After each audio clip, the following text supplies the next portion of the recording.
Shri Venkateswara gold తాకట్టులో ఉన్న మీ బంగారాన్ని విడిపించి కొనబడును.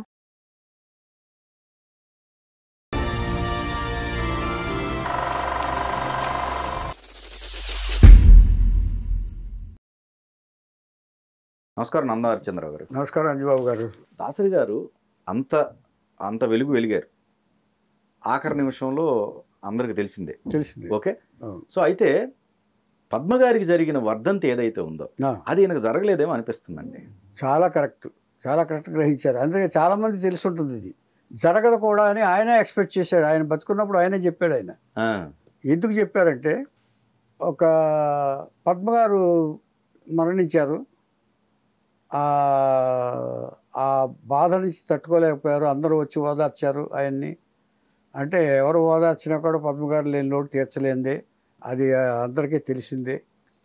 ఇక తన జీవితానికి ఆలంబన పద్మగారు, తన జీవితానికి ఊతం పద్మగారు. ఇది దాసరి గారు చెప్పిన సత్యం.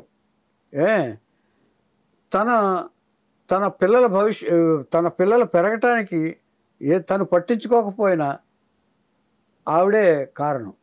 అలాగే తన ఆస్తులు పెరగటానికి కూడా ఆవిడే కారణం. ఎంచేతంటే తనేం పట్టించుకోవాలి, క్రియేటివ్ వర్క్లో ఉండి ఆయన ఇంటి విషయాలు కానీ ఆస్తుల విషయాలు కానీ ప్రాపర్టీ విషయాలు కానీ ఏం పట్టుకోవాలి. తను ఈనాడు ఈ స్టేజ్లో నేను నిలబెట్టుకున్నానంటే ప్రాపర్టీసు అది ఆవిడే కారణం అనే భావం గురువుగారిలో చాలా బాగా ఉంది. ఓకే, అలాంటి వ్యక్తి పోయిన తర్వాత ఆయన ఇదైపోయాడు, ఆయన తేరుకోలేకపోయాడు. తేరుకుపోయిన తర్వాత ఆవిడ దీన్ని నభూతో నభవిష్యత్ అనగా ఆవిడ సంస్మరణ దినాన్ని నభూతో నభవిష్యత్ అనే విధంగా చేయాలని ప్లాన్ చేశాడు. ఆయన ప్లాన్ చేసి మొత్తం ఇండస్ట్రీని కానీ ఫ్యాన్స్ని కానీ అన్నీ పిలిచి ఇమేజ్ గార్డెన్స్లో ఫంక్షన్ పెట్టాడు.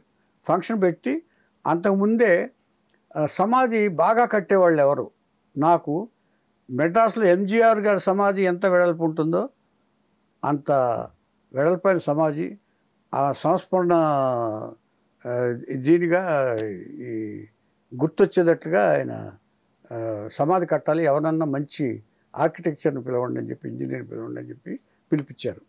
పిలిపిస్తే వాళ్ళు మొత్తం వచ్చారు. వచ్చిన తర్వాత దాదాపుగా 25-30 లక్షలు బడ్జెట్ ఇచ్చారు దానికి ఒక్కదానికి. ఇచ్చేదంటే అది పాలరాయితో కట్టారు. ఓకే, పాలరాయితో కట్టించారు.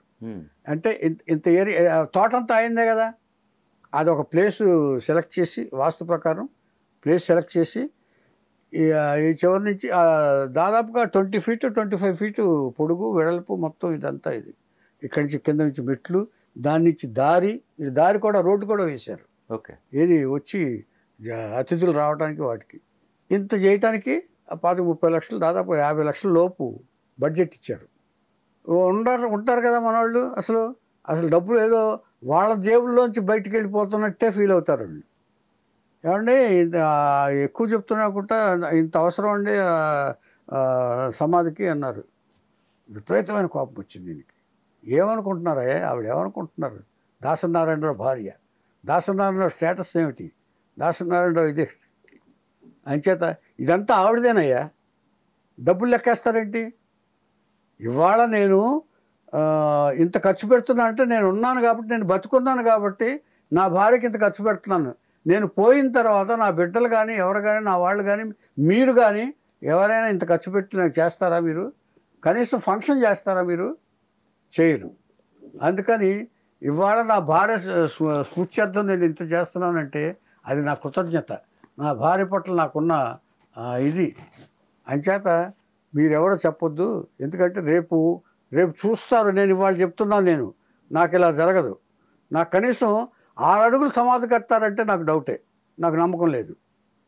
ఓకే, అందుకని నా భార్యకి ఎంత ఘనంగా చేయాలో అంత ఘనంగానూ చేస్తాను, నా మొత్తం ఆస్తి పోయినా సరే అని ఎమోషనల్గా చెప్పాడు ఆయన. ఇంకెవరు నోరు మూసేశారు.